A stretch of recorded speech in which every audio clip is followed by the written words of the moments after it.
안녕하십니까. 2월의 마지막 날 전해드리는 OBS 뉴스 오늘 전원책의 훈수로 출발합니다. 전원책 변호사 자리에 있습니다. 어서 오십시오. 예, 안녕하세요. 벌써 2월이 끝입니다. 마지막 그날입니다. 예, 시청자 여러분, 내일 3월 1일이고요. 뜻깊은 날이기도 하고 봄의 시작이라는 느낌도 듭니다. 자, 오늘 나온 한국갤럽의 여론조사부터 저희는 살펴보도록 하겠습니다. 정당 지지도 민주당이 이제 38%, 지난주보다 2%포인트 빠졌고, 국민의힘은 2%포인트 올라서 36%포인트, 두 정당의 격차는 2%포인트고요. 최근에 이제 보수, 진보 양측 모두 결집하면서 조국 혁신당의 파이는 줄어든 모양새의 3%, 개혁신당은 2%, 무당층은 지금 한 20% 가까이로 집계되고 있습니다. 2월 25일부터 27일까지 조사했고요. 표본 오차는 플러스 마이너스 3.1%, 그리고 윤 대통령 탄핵에 대한 여론도 살펴보도록 하겠습니다. 이 지표가 제일 중요한 것 같아요. 탄핵 찬성은 59, 반대는 35, 모름 응답 거절이 거의 없기 때문에 여론을 충분히 파악할 수 있는 부분. 그러니까 60대 35로 찬성이 많은 거다. 전 변호사님께서 한 달 전부터 계속 말씀하신 부분이 이런 부분이 있습니다. 윤 대통령의 관련된 지지율이 이제 돌풍을 넘어서 태풍이 될 것이고 계속 몸집을 키워갈 것이다. 근데 지금 최근 한 2주간의 여론조사 보니까 주춤한데요. 솔직히 말씀드려서 이 최후 진술에서 좀 기대를 했는데, 최후 진술에 원래 우리가 원하는 내용들은 다 나왔는데 이 그 최후 진술을 하면서 국민들이 받아들이기에 말하자면 그 동중표를 얻을 수도 없었고, 그리고 또 감동을 받은 바도 없어요. 조금 몸이 건조했다고 할까, 적어온 것을 또박또박 읽는 그런 모습을 보면서 이 민심을 포용을 못했는데, 그런데 그러면 아마 이 말씀 좀 해주시고 가야 될 것 같아요. 전 변호사님이 기대했던, 왜냐하면 그동안 있었던 계엄의 정당성 얘기했고, 갑자기 이제 간첩 얘기 많이 나오고, 민주당 얘기, 간첩과 연관짓는 이런 얘기들이 많았거든요. 가령 이렇습니다. 이 사과를 하더라도 이른바 신문에 그렇게 표현하죠. 진솔한 사과, 뭐 이런 식으로 표현을 하는데, 문자 그대로 국민들이 보기에 정말 그 사과가 마음속에서 우러나는 사과를 하고 있다는 그런 느낌을 받지 못한다는 거예요. 그리고 가령 그 개헌에 대한 의견 이런 걸 밝히는 것도 저는 좀 더 확고한 그 뜻을 밝혀야 되지 않느냐. 내 임기가 문제가 아니다는 것을 명확히 하고 내가 뭐 6개월이든 1년 뒤든 지금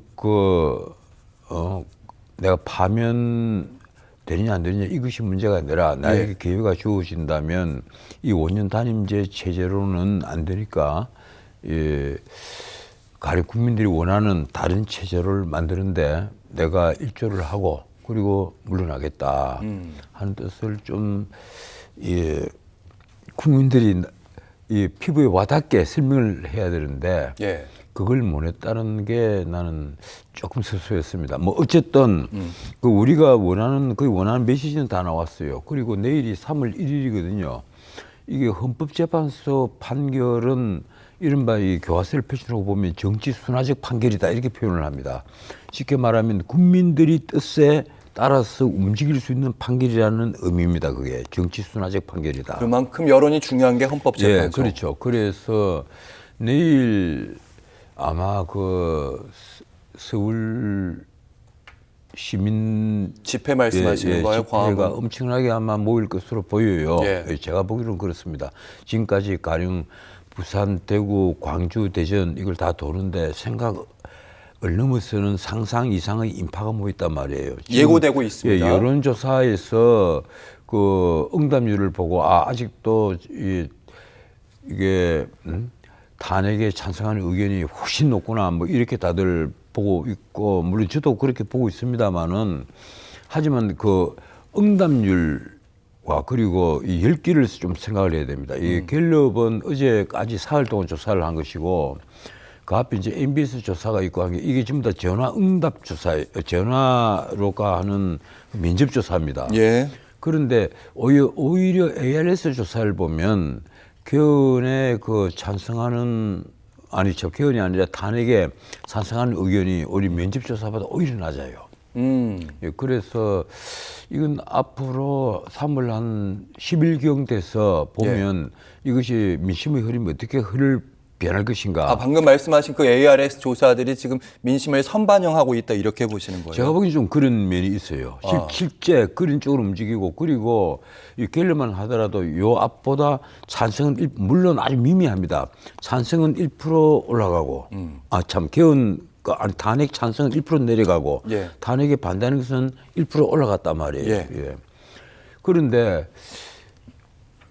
이거로 지금 정당 지지율을 보면요. 국민의힘이 그 민주당보다 MBS 조사 같은 데서는 약간 더 높게 나와요. 그리고 지금 물론 갤럽은 오차범위 안에서 낮게 나오고 그 두 개 합하면 그냥 비슷합니다. MBS 조사는 24, 25, 26일 그리고 갤럽보다 하루 먼저 조사를 한 것이거든요. 그것도 K스탯 리서치라든가 엠브리엠 퍼블릭 뭐 코리아 리서치, 한국 리서치 네 개 회사, 네 개 회사가 다 전화 면접 조사를 하는 겁니다. 예. 전화 면접 조사를 하는 대표적인 두 여론조사인데 그 MBS 조사만 해도 국민의힘 지지가 37%, 그리고 민주당 지지는 34%, 3% 포인트 차이가 난단 말이에요. 예. 그런데 이 정당의 지지가 이렇게 그 국민의힘이 앞선다는 것은 역시 민주당이 지금 탄핵을 추구하는 쪽 민주당입니다. 그래서 이 탄핵 추구하는 지지도가 10기를 잃고 있다. 그런데 제가 한 가지 먼저 말씀드리자면 이재명 그 일극 체제라고 하잖아요. 민주당은 이재명의 당이고 일극 체제다 이러는데 이재명이 지금 30%에서 아주 그 지지도가 고착이 돼 갔습니다. 전 변호사님. 예. 이재명 대표 얘기하셨으니까 관련된 지지율 저희가 바로 말씀하실 줄 알고 이제 준비를 했는데 먼저 제가 언급해야 될 부분은 이런 부분입니다. 중도층의 지지율에서 국민의힘이 고전을 면치 못하고 있다. 이 부분이 이제 MBS도 비슷한 결과로 나타나는 부분인데 갤럽 여론조사도 잠시 살펴보도록 하겠습니다. 다음 대통령 선거 결과에 대한 기대, 중도층 문제인 것 같아요. 계속해서. 현 정권 유지가 38%, 야당 후보가 당선됐으면 좋겠다는 게 51%. 그러니까 국민의힘이 만약에 조기 대선이 펼쳐지게 된다면 불리한 판에서 움직일 수밖에 없다를 보여주는 지표이기도 하고요. 그래서 제가 중도층 말씀드리는 거고 미래 대통령감에 대한 여론조사 이재명 대표 얘기 나옵니다. 바로 보시죠. 이재명 대표에 대한 지지도 선호도 35%, 거의 한 35% 중후반에서 왔다 갔다 하고 있고요. 그리고 김문수 장관이 10%, 한동훈 4, 홍준표 4, 오세훈 3. 아무래도 이게 주관식 조사이기 때문에 객관식이 아니라서 의견 유보가 34%로 많이 있습니다.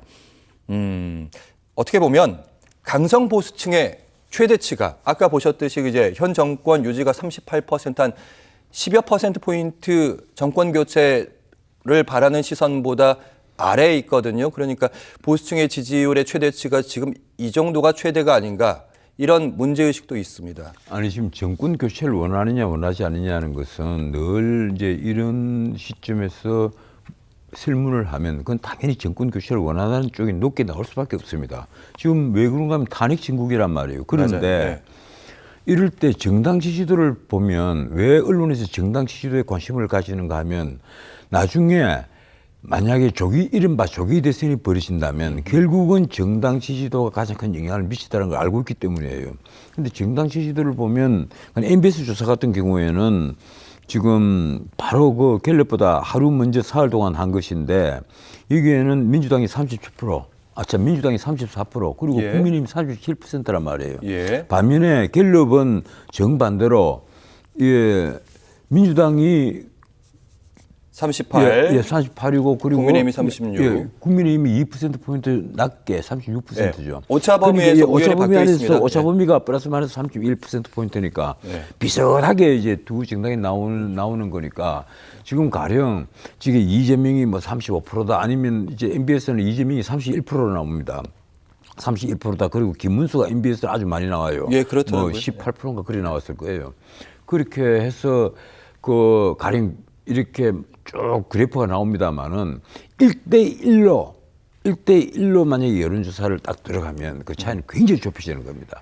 그런데 예. 이재명으로서는요, 지금 그걸 아셔야 돼요.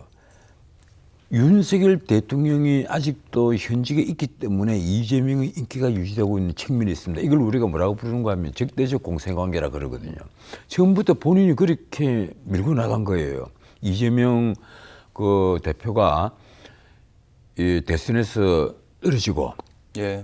그리고 그 송영길의 그 개항을 빼앗다시피 해서 거기에 출마를 했잖아요. 그래서 국회의원 배지 방탄조끼를 하나 입고 당대표가 돼서 또다시 방탄조끼를 입고 그때부터 영수회담을 하자 이러면서 결국은 자기를 그 집권 여당의 그 국가원수인 윤석열과 이게 좀 대척점과 대항마. 이 대중에서 하는 말로는 일반적으로 정치판에서 하는 말로는 다이다이 먹는 이 그렇게 맘먹는 맘먹는 그런 단계로 끌어올려 놨단 말이에요.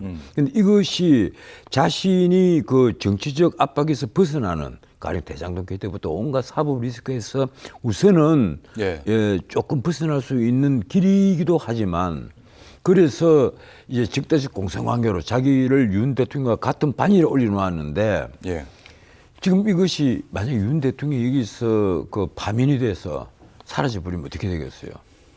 이재명은 등달아 추락을 하는 겁니다. 지금 이재명은 요새 미국 대리대사를 만나지 않아요. 그러면 태극기와 성조기를 같이 걸어놓고 마치 국가 원수끼리 영수회담을 하는 것처럼 그렇게 포장을 합니다. 이거 엄청난 문제예요. 사실 이거는 전례가 없는 외교 프로토콜에서 벗어난 일이란 말이에요. 이런데도 이렇게 굳이 하는 것은 뭐겠어요? 자기 자신을 계속해서 윤석열과 동일한 반열에 올려놓고 격상을 시켜놓는 거예요.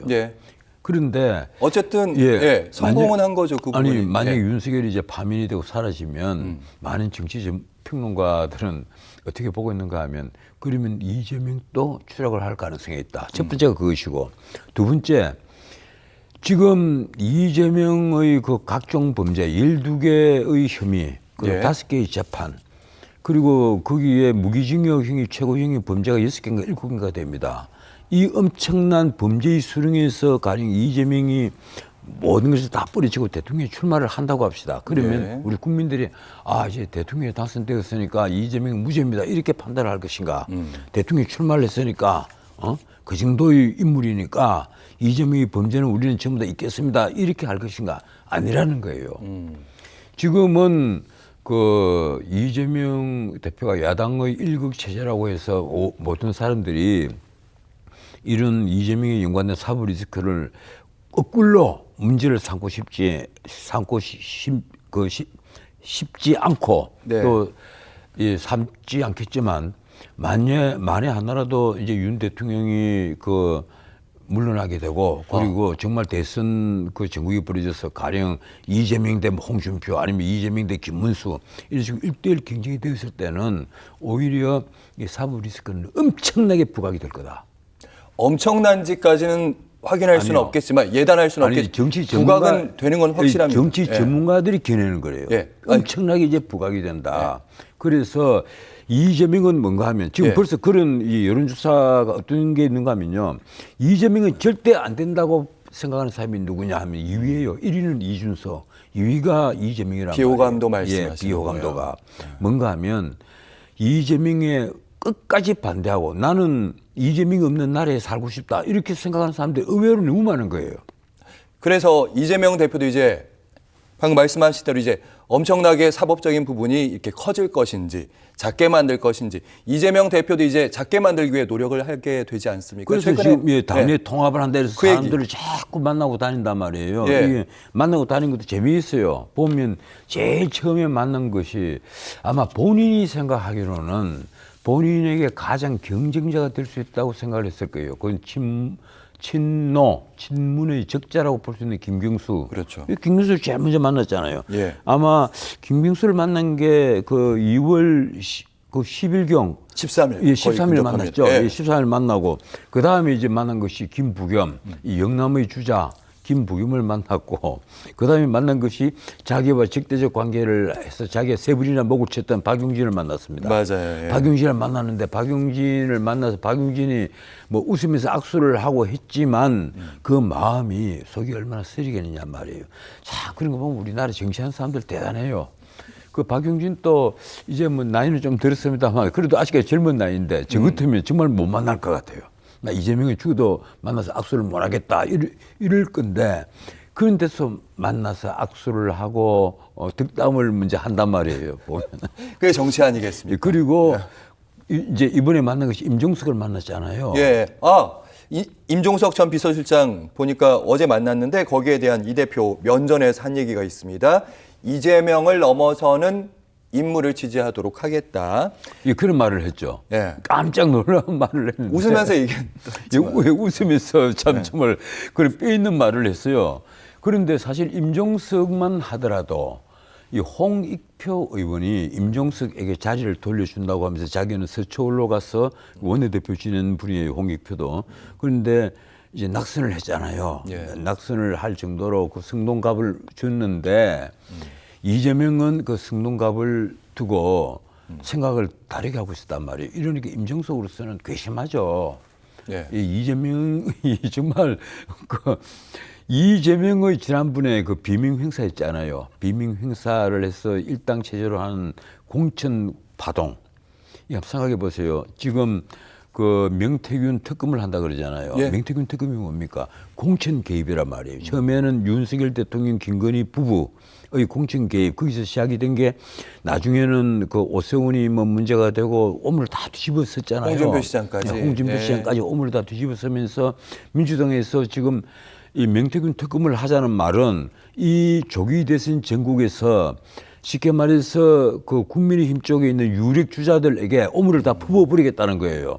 그리고 국민의힘 그 공천 과정에서 얼마나 국민의힘이 부패를 했는지를 보여주겠다. 권력이 다 한 공천이다. 이 엉망진창의 공천을 보여주겠다 이러는데 엇글로 가령 여기가 선진 민주정이었다면 과거에 민주당에서 이재명이 막 쳐냈잖아요. 원내대표 한 사람만 박광원 쳐냈죠. 홍영표 쳐냈죠. 홍익표 저렇게 서초울에 가서 낙선하도록 만들었죠. 그러면서 임종석까지 아닌 말로 그냥 쳐박아 버렸죠. 예. 이렇게 하면서 박용진은 세 분을 죽였어요. 세 분을 죽였단 말이에요. 예. 이렇게 잔인하게 하면서 근데 생각해 보세요. 전 변호사님 이제 두 가지 그러니까 윤 대통령의 그리고 김건희 여사의 공천 개입 의혹과 이재명 대표 그 비명 결론적으로 이제 비명 형사라고 평가를 하셨지만 그렇게 많이 평론들을 하시는데 그 과정은 한쪽은 이제 행정부의 수반인 대통령이 정당의 공천에 개입할 수 있느냐 이 부분은 좀 다른 문제인 것 같고 우리가 로버트 달 교수가 쓴 데모크라시 책을 보면 민주주의의 제일 꽃은 선거고 그리고 선거에 있어서 이 공천 과정 이걸 왜 상향식 민주주의를 자꾸 주장을 하는가 하면 공천 과정이 정직하지 않으면 우리가 민주주의를 할 필요가 없다고 얘기를 합니다. 공천이야말로 알파이자 오메가인데 그래서 공천 과정에서 만약에 그 권력이 개입을 하면 이건 문자 그대로 정당을 개인이 사당화를 시켜버린 거예요. 지난번에 우리 민주당 공천을 두고 계속해서 사당화라고 주장을 하는 이유가 여기에 있는 겁니다. 예. 이재명이 만약에 더 큰 권력을 잡게 되면 국가를 자기의 일극체제로 만들어버릴 것이다. 요 질문만 할게요. 결론은 그럴지라도 한쪽은 이제 법적인 문제가 있는 것이고 윤 대통령 쪽은 대통령이 이제 정당의 공천에 개입을 한 거니까 이쪽은 이제 당 대표가 아니죠. 당의 그 의사 결정 기구를 통해서 법적인 문제는 좀 제가 자주 그 하는 얘기인데 가령 우리나라에는 대통령이 이 선거에 대해서 자기 의견을 얘기하면 공천 개입이라는 말이 당장 나옵니다. 그 노무현 대통령도 그것 때문에 이제 탄핵을 당하고 난리가 났잖아요. 예. 그런데 대통령이 가령 그 과거부터 지금까지 공천에 영향을 전혀 미치지 않는다 그런 말은 거짓말이에요. 거짓말 수밖에 없잖아요. 대통령이 이 사무총장이나 뭐 공천관리위원장에게 눈만 찌끈해도 그 느낌을 다 알 텐데 그리고 그건 외국에도 마찬가지예요. 미국 같은 선진 민주정에도 가령 조 바이든이 그 미국 상하원 의원에 자기가 지지하는 사람을 노골적으로 얘기를 한단 말이에요. 그런데 미국에서 왜 조 바이든이 선거에 개입하느냐 공천에 개입하느냐 이런 말은 안 해요. 예. 근데 이제 오히려 후보를 선출하는 과정 자체는 상향식으로 아주 그 프로세스는 아주 듀 프로세스, 직정 절차를 유지를 한단 말이에요. 이러니까 시비를 못 끄는 거예요. 그런데 우리는 지금 뭔가 하면 공천이 밀실에서 이루어진다는 데 문제가 있는 겁니다. 지금 이게 가령 그 적정 절차를 거친다면 누가 무슨 말을 해도 흔들리지 않으면 그만이니까 훨씬 더 선명해지겠죠. 그런데 네. 그게 아니란 말이에요. 당시 그러니까 전 변호사님, 당시 민주당의 공천은 밀실의 공천에 아니 가까웠고 공천이 밀실에서 가령 당대표와 그 당대표와 측근이 몇몇이 모여서 얘는 안 돼. 얘는 동그라미 쳐. 얘는 절로 보내. 이래서 다 자른단 말이에요. 쉽게 말해서 원내대표를 지낸 박광훈이라든가 홍영표 이런 분들을 두고 야 원내에 그 제대로 일을 하지 않았다. 평집이 가장 낮아버렸어요. 말이 됩니까 이게 상식적으로? 알겠습니다. 요 얘기 우리가 더 보기에는 깊게 말이 안 나누면 된단 안 말이에요. 아니 됩니다. 제 3자가 보면 말이 안 되거든요. 알겠습니다. 그런데도 그 평집이 가장 낮아가지고 결국은 공천에서 탈락을 했어요. 알겠습니다. 그 본인들은 얼마나 억울하겠어요. 그 얘기는 여기까지, 왜냐면 다음에 다시 할 얘기가 네. 있을 것 같아서요. 저희 다시 이제 또 국민의힘의 대선 주자 얘기도 해야 되니까 시간이 좀 부족할 것 같아요. 마지막으로 요 질문만, 이재명 대표 얘기는 길게 할 건 아니니까 어쨌든 이재명 대표가 최근에 통합행보 보이는 거. 그 통합 행보를 예, 보고 효과를 우클릭을 보고 하잖아요. 있다. 예. 지금 뭐 우클릭을 하면 대권이 보인다. 이래가지고 우클릭을 하면서 또 우클릭을 하다가 안에서 개딸들이 막 반대를 하면 또 당성 좌클릭을 지지층. 해요. 예. 한 25만 원 이거는 막 없는 걸로 하자 이랬다가 아니다. 또 25만 원 얘기를 한단 말이에요. 지역 화폐로 25만 원을 전 국민에게 주겠다. 뭐 이렇게 하고 쉽게 말하면 그 이제 연봉이 1억 5천만 원 이상 되는 사람들에게 주 52시간제 이거는 전체 노동량만 이거는 한계를 딱 잡아주면 나머지는 좀 자율로 해줘도 되지 않느냐 이러다가 안 돼. 민주층에서 반대를 하니까 안 돼. 그거 다시 또 좌회전을 해버린단 말이에요. 네. 난 내가 보기에는요. 이재명 대표의 최대 지금 결함은 뭔가 하면 말을 너무 자주 바꾼다. 쉽게 말하면 옛날에 대선 때 전주에서 내가 존경하는 박 대통령이라고 얘기하니까 진짜 존경하는 줄 알더라 하는 그 말이 전국적으로 유행어가 될 정도로 말을 너무 자주 바꾼다는 거예요. 그것도 노골적으로 쉽게 바꿔버린다.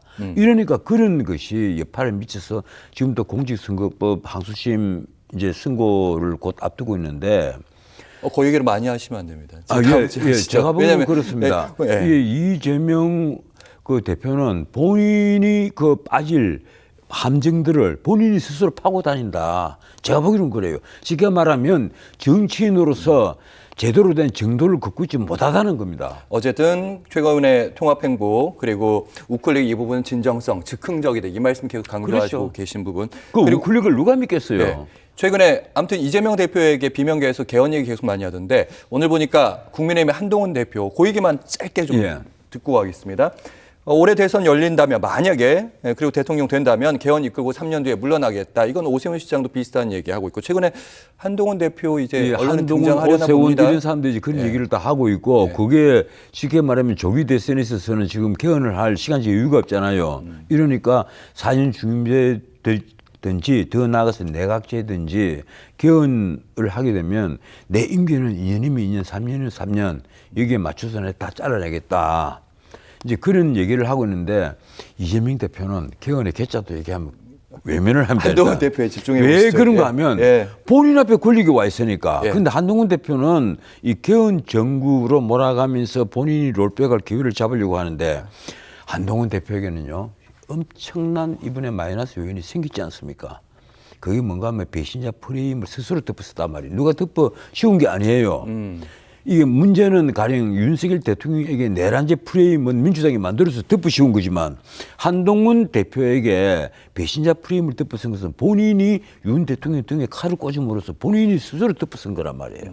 이러니까 내가 보기에는 한동훈 대표는 이번에는 조용히 물러나서 어디 암자에 가서 수다라도 하고 득도를 하는 길이 올바른 인생을 사는 길이 아니겠냐. 저는 그렇게 봐요. 배신의 장벽을 다시는 정치판으로 돌아올 이유가 없다. 예? 다시는 정치판으로 돌아올 이유가 잠깐 공연히 조갑제 만나고 김종인 만나서 뭘 하겠다는 거예요. 숙고의 시간을 가지라는 뜻이 아니라 아니 다시는 돌아올 필요가 없습니다. 정계 은퇴해야 된다는 왜 말씀. 그런가 하면 그동안에 보여준 컨텐츠조차 없었어요. 가령 이분이 그 우리나라를 더 앞으로 나가는 G5로 올라가는 G2로 올라가는 그리고 남북 통일로 이끌어가는 그리고 격차를 확 줄여서 국민이 화합할 수 있는 어떤 그런 전략 컨텐츠를 갖고 있었다면 지난 총선 때 보여줬겠죠. 그런데 우리가 일자리를 만들고 격차를 줄여달라. 그게 우리나라 서민들이 가장 원하는 핵심 컨텐츠인데도 예. 그거 하나도 못 내놓았어요. 단 한마디도 못 했습니다. 그걸 보면서 내가 기가 막혔어요. 아, 지금까지 저 나이 때도록 뭘 했느냐. 대충 알아서 책만 읽어도 머릿속에 자기의 정책이 생길 건데 그럴 나이인데 뭘 했느냐.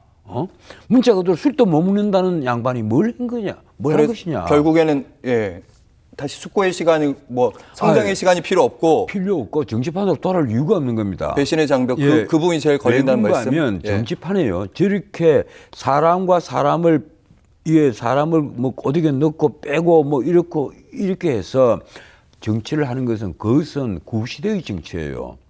새로운 시대의 정치는 정책으로서 승부를 보는 겁니다. 국민들에게 정책을 내어놓고 거기에 동의를 구하고 그리고 정책을 실천을 하고 그것이 새 정치지.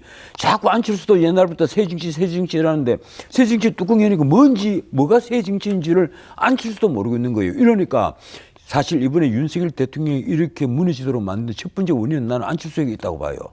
근데 왜 이런 얘기를 감히 말하는가 하면 인수위원장을 했잖아요. 전 변호사님, 요 얘기는 다음 주에 다시 아니, 이건 중요한 말이 딱 1분만 할게요. 인수위원장을 이거 하시면 우리 저희 마은혁 9번째 재판관 얘기를 못 하게 됩니다. 알겠습니다. 네, 그 중요한 얘기입니다. 인수위원장을 하면 진짜 다음 주에 꼭 시간 드리겠습니다. 예. 일단 헌재에서 이런 결정을 내렸습니다. 9번째 재판관 마은혁 헌법재판관 임명하는 것이 대통령 그리고 권한대행의 의무다. 이 결정 어떻게 보십니까? 이게요 정말 참 재밌었습니다. 지난 한 보름 넘게 해죠. 40여개 맞자도 끄집어내지 못하겠습니다. 내가 다른 방송에서 그런 얘기를 했어요. 야, 이 장기도 뜨지 말라는 얘기였다. 맞자만 보면 반대짝 놀란 것이 민주당이었단 말이에요. 만약 얘기하지 마라. 왜 그런 말이 나왔는가 하면 만약을 새삼스럽게 임명을 하게 돼서 헌법재판관이 턱 되면 최상목이 나 임명을 해버리면 변론 재개를 해야 되고 변론 재개를 하면 아주 적게 잡으면 문자 그대로 풀로 가동을 하고 심판정에 전원이 다 앉아서 처음부터 테이프 다 틀어놓고 하나씩 확인을 하고 이래도 적어도 2주일이 걸려요. 그러더라고요. 그런데 그게 아니고 좀 사이에 헌법재판소에서 단 일정도 많이 있잖아요. 지금. 그래서 그걸 하면 한 달이 걸린단 말이에요. 그리고 만약에 피청구인 측인 윤석열 대통령 측에서 이게 아니야, 저건 아니야, 그거 이의를 제기하는 부분이 계속 돌출하게 되면 한 달이 더 넘게 걸릴지도 몰라요. 그러면 4월 18일 날 문영배와 이미선이 퇴임을 해야 되는데 이걸 못 지키게 되면 이거는 윤석열 대통령 탄핵은 문자 그대로 물 건너간단 말이에요. 하세월이죠, 이러면. 물 건너가는 거죠. 끝나는 거죠. 하세월. 안 되는 거죠. 그래서 만약에 맞자도 끄집어내지 마라 이랬는데 왜 그러면 다시 만약에 등장을 했느냐. 사실은 2월 3일 선고를 하도록 했잖아요. 2시간도 안 되는 심리 시간을 딱 그치고 준비 기일도 없이 그리고 결심을 딱 하고 이틀 뒤에 2월 3일에 선고한다. 그래서 다들 놀랐어요. 졸속 재판 아니냐. 이놈들 봐라. 해도 너무한다. 이런데 2월 3일 선고하기 2시간 전에 변론 재개를 하겠습니다. 그 말은 뭔가 하면 평의 때 이거는 과반수잖아요. 그 인용이나 변호사님, 저희가 2분 정도 시간 밖에 손님이 기다리고 있습니다. 인용이냐 아니냐 이런 것은 다 6명이 헌법재판관이 필요하지만 이건 과반수란 말이에요. 그런데 4대4가 됐다는 게 아주 후문이에요. 이게 왜 그런가 하면 청구인 직격이 없다. 국회 의결 없이 이 권한쟁의 심판 청구를 했으니까 안 된다. 이래가지고 할 수 없이 변론 재개를 했는데 그 다음에 2월 10일 날 변론 재개를 하고 다시 결심을 하면서 이걸 어떻게 했는가 하면 민주당이 임명 촉구 결의안을 내서 이걸로 가지고 보완을 하는 걸로 절차적 보완을 하긴 했죠. 말이 안 되는 거예요. 많은 헌법학자들은 코웃음을 칩니다. 그런데도 그걸 어제 소수 의견은 그 3명이 보완된 걸로 보겠다. 그리고 나머지 5명은 그와 상관없이 국회의장이 청구해도 상관없다. 이런 했더라고요. 얘기를 했고. 맞습니다. 그래서 왜 그렇게 서둘렀냐. 이번에 윤석열 대통령이 평의를 해보니까 이게 5대3이다. 이런 후문이 이제 나오는 겁니다. 안 그러면 마은혁을 이렇게 임명하려고 이렇게 할 이유가 없다. 5대 3이니까 41명이 더 필요하다. 9명 완전체로 만들어서 6명의 그 탄핵에 찬성한 사람이 필요하니까 결국 그런 이제 추론이 나오는 거예요. 사실 민주당 입장에서 만약 이렇게 지금 그리고 사람 이름도 이미 나와 있습니다. 9번째 재판과 그러니까 그런 재판관 예상들 이름들이. 여러 뉴스들은 나가고 있는데 결국에는 이제 전원 합의로 선고가 될 것이라는 전원 합의는 아닐 수도 이번에는 있다. 안 될 겁니다. 아무튼 그거는, 제가 맞아 질문을 드릴게요. 전원 합의가 된다면 그 인용 판결인데 그 말이 안 되죠. 그러니까 혹시 9번째 재판까지 지금 들어오게 되면 어쨌든 시간이 최소 2주 아니면 더 늘어나게 되는 건데 이러다가 아까 이재명 대표 사법적인 부분 리스크 얘기하실 부분이 있었는데 그러면 이제 이재명 대표의 2심 선고가 3월 말이란 말이죠. 그리고 대법 선고까지 있단 말이죠. 혹시 그 안에 선고가 나버리면 민주당에서도 지금 민주당은요. 마은혁 재판관이 그렇게 마냥 좋지 않을 수도 있는데. 마은혁이를 변론 제기에 참여를 하면 가장 큰 문제가 뭔가 하면 4월 18일 날 그 문영배와 이미선이 퇴임이에요. 그 두 사람이 또 나간단 말이에요. 그럼 그 전에 선고를 해야 되는데 과연 그 전에 변론 갱신이 되느냐? 나는 불가능하다고 봐요. 그래서 아마 틀림없이 간이 절차로 넘어가려고 또 우리 전체 문영배가 그럴 겁니다. 우리 8명은 평의 결과 간이 절차로 하기로 했습니다. 이럴 건데 그렇게 되면 헌법재판소는 문자 그대로 먼지가 되어버립니다. 내가 장담하는데 우리 국민들이 참지 않을 거예요. 나는 문영배가 제발 그런 엉뚱한 생각을 하지 않기를 바랍니다. 어떻든 이번에 결론은 그래요. 마은혁을 갑자기 느닷없이 다시 임명을 하도록 이렇게 그것도 당연히 각하 대상인 사건을 굳이 저런 이상한 그 5명 이름은 역사에 이제 남게 됐어요. 5명 이게 그 우원식의 청구만으로 이건 가능하다고 이름을 낸 5명은 나는 거기에 내가 참 괜찮다고 생각한 판관인 김형두 재판관도 이름이 그 들어가 있는데 그 5명은 어떻든 역사에 이름을 남기게 됐습니다. 그 5명이 자 마은혁이 임명을 합시다 이랬는데 마은혁이 이제 임명돼서 들어오면 아마 간이 절차로 해서 변론 갱신을 하자 이런 식으로 넘어갈 거예요. 오늘 전 변호사님께서는 마은혁 재판관이 임명돼서는 안 돼. 최상목 대행이 임명하면 안 된다. 내가 최상목 같으면요 내 목에 칼 들어도 안 합니다. 그런데 또 하나 변수가 있잖아요. 한덕수 총리가 또 이번에 너무 길어집니다. 이번에 다시 또 복귀를 하게 되면 이제 최상목이 아니고 한덕수란 말이에요. 한번 다음 주에 다시 심도 있게 나눠보도록 하겠습니다. 어떻든 이 나라 민주주의가 제발 회복이 되었으면 하는 간절한 기대를 가지고 있습니다. 저도 그렇습니다. 전원책의 훈수 전원책 변호사와 함께했습니다. 고맙습니다. 예, 고맙습니다.